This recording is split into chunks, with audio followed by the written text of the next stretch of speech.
진단은 곧 사형 선고라 불리는 까다롭고 어렵고 치료하기 힘든 난공불락의 암, 췌장암. 하지만 이제는 아닙니다. 방법이 없는 것이 아닙니다. 췌장암과의 싸움에서 승리하는 방법. 지금 바로 확인하세요. 구독, 좋아요 부탁드려요. 플리즈. 안녕하세요. 서울대학교 병원 건강톡톡 김가영입니다. 오늘은 많은 분들이 궁금해하셨을 췌장암 치료법에 대해서 이야기 나눠보도록 할 텐데요. 오늘도 귀에 아주 쏙쏙 박히게 이야기 잘 전해주실 유지곤 교수님 모셨습니다. 교수님 또 뵙네요. 네, 안녕하세요. 서울대학교 병원 소화기내과 유지곤입니다. 만나서 반갑습니다. 네, 반갑습니다. 자, 오늘 단도직입적으로 여쭐게요. 자, 췌장암 치료법 어떤 것들이 있나요? 네, 일단 뭐 수술을 못하는 환자가 더 많기 때문에 항암 치료에 대해서 주로 말씀을 드리겠습니다. 그래서 항암 치료가 이제 기본이 되는 거고 플러스 이제 보조적으로 방사선 치료를 같이 할 수도 있습니다. 그렇군요. 항암 치료와 방사선 치료가 있다 이렇게 말씀해 주셨고요. 그럼 췌장암의 항암 치료는 어떻게 이루어질까요? 네, 항암 치료는 일단 기본적으로 우리가 조직 검사를 해야 됩니다. 췌장암이 의심돼서 이제 CT 촬영을 한다 그랬잖아요. 그래서 CT 촬영을 했는데 사진에서 본 것처럼 췌장암이 조직 검사로 100% 확인이 됐다. 그러면 이제 항암 치료를 들어가는 거죠. 항암 치료는 이제 지금 크게 두 가지 방법이 있습니다. 약이.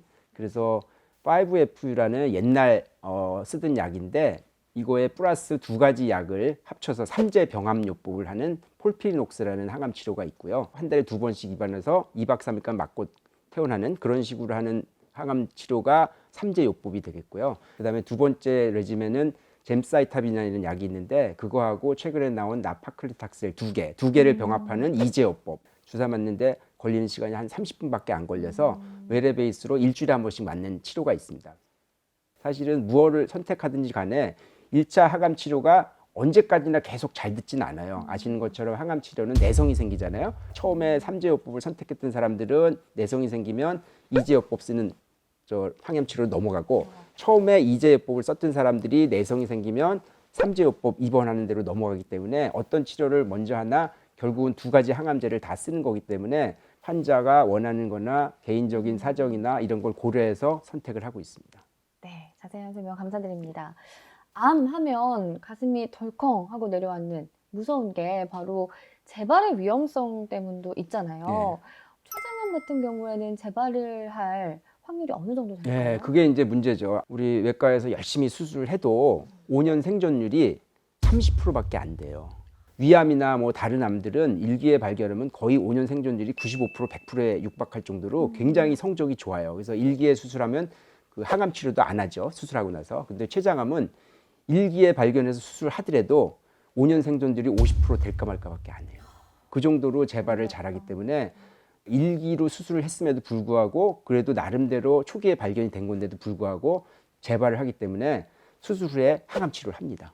다른 암과 틀리. 그렇다면 췌장암 항암 치료로 생길 수 있는 부작용은 어떤 것들이 있나요? 네, 항암 치료 부작용은 이제 여러 가지가 있는데요. 일반적인 부작용은 모든 항암제가 이제 세포 독성 항암제이기 때문에 암세포만 죽이는 게 아니라 정상세포도 죽이거든요.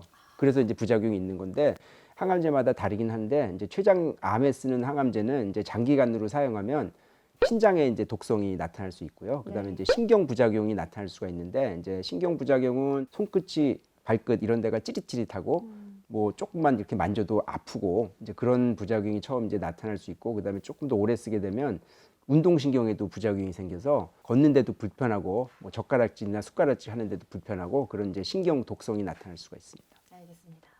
자, 오늘따라 더 가슴이 답답해집니다. 췌장은 진짜 나의 췌장이 상하지 않도록 건강하게 잘 유지할 수 있도록 더 노력을 많이 해야겠다는 생각을 거듭거듭해서 하게 되는 것 같아요.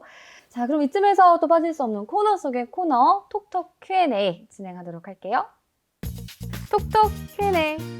안녕하세요. 현재 췌장암 3기 환자입니다. 지금까지 항암 치료 5차까지 진행을 했는데요. 처음에는 안 그렇다가 항암 치료 3번째부터 주사 맞은 부위가 건조해지면서 너무 가렵습니다. 혹시 항암 부작용인가요? 라는 질문입니다. 또 부작용 이야기가 빠질 수 없는데 항암 치료에 주사 맞은 부위에 나타나는 가려움증, 이게 부작용일지 아닐지 한번 답을 해보도록 할게요. 네, 이거 퀴즈인가요? 네, 퀴즈입니다. 네. 들어볼게요. 네. 하나, 둘, 셋. 네. 오늘 다 맞췄습니다. 네. 제가 드디어 세 성적이 번째 시간 좋으시네요. 정도 되니까. 네. 네. 주사 맞은 부위가 가렵고 따끔따끔하고 아픈 거는 항암제 부작용이라보다는 일반적으로 주사를 혈관에 많이 맞으면 혈관이 망가져요. 반복적으로 맞았을 때 나타나는 현상이지 항암제에 대한 특이적인 그런 부작용은 아닙니다. 아직도 몰라요? 건강톡톡 구독, 좋아요. 또 이 항암 치료 후에 환자분들이 지켜야 하는 생활 수칙도 굉장히 중요하잖아요. 그 중에서도 식습관은 어떤 거? 네, 이제 항암 치료를 받으시는 분들은 대개 이제 입맛도 떨어지고 원래도 이제 췌장암 환자 자체가 식욕 부진이 오는데 항암 치료를 하게 되면 더 입맛이 떨어지시고 체력이 떨어지면 항암 치료 부작용도 심하고 그래서 못 받습니다. 그래서 이제 식이요법이 중요한데 저희가 기본적으로는 이제 식욕 촉진제를 처방을 해드립니다. 근데 이제 췌장암 환자가 이제 중요한 거는 췌장암이 걸리면 당뇨병도 잘 생기고 외분비 기능이 떨어지기 때문에 지방질을 잘 흡수를 못 하세요. 그래서 탄수화물은 많이 안 드시는 게 좋고 그다음에 지방질도 많이 안 드시는 게 좋고 그래서 제일 중요한 건 단백질을 많이 드시는 게 좋습니다. 그래서 고단백 위주로 식사를 하시고 네. 정 못 드셔서 영양제를 맞는다 하면은 단백질이 중요하기 때문에 단백질을 만드는 영양제가 아미노산이라는 게 있어요. 그래서 네. 아미노산 주사는 이제 항암제 치료하는 동안 중간중간에 동네 병원에서 맞으셔도 된다. 제가 이렇게 말씀드리고 있습니다. 사실 췌장암이 다른 암보다도 더 위험한 이유가 조기 발견이 어렵고도 사망률도 높기 때문이잖아요.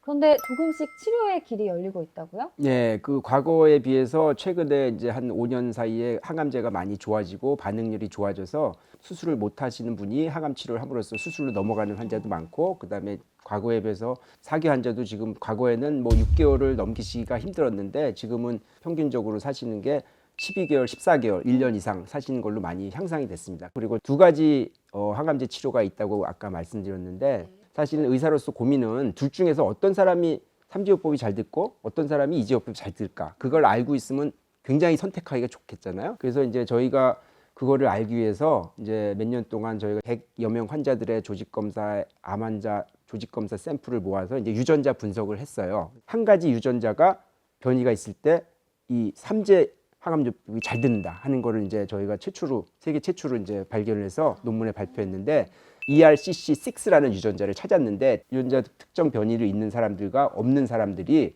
3배 이상 효과가 차이가 났어요. 그래서 이제 다음부터는 치료를 하기 전에 선택하기 전에 그 유전자 변이 검사를 해서 삼재요법을 우선적으로 먼저 하는 게 훨씬 더 환자한테도 유리하고 이후에 개선을 줄 수 있다. 그렇게 이제 생각해서 논문을 발표했고 이제 앞으로는 지금 전향적으로 연구를 해서 그거를 다시 한번 이제 검증을 하고 있습니다. 네, 서울대학교 병원 건강톡톡 오늘은 췌장암의 치료법에 대한 이야기 나눠봤는데요. 하루빨리 우리 환자분들과 또 가족분들에게 좋은 소식 가득 들려올 날이 왔으면 좋겠습니다. 오늘 함께해 주신 소화기내과 류지근 교수님 감사드리고요. 저희는 다음 시간에 또 새로운 주제로 찾아뵐게요. 감사합니다. 네, 감사합니다.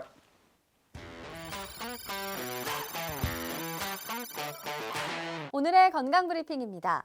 뚜렷한 증상이 없어 조기에 발견하기 어렵고 증상이 나타나더라도 이미 상당히 진행이 된 경우가 많았던 췌장암. 하지만 최근에는 항암요법이 좋아져 충분히 극복 가능한 암이 되었다는 사실 꼭 기억하세요. 오늘의 건강 브리핑이었습니다.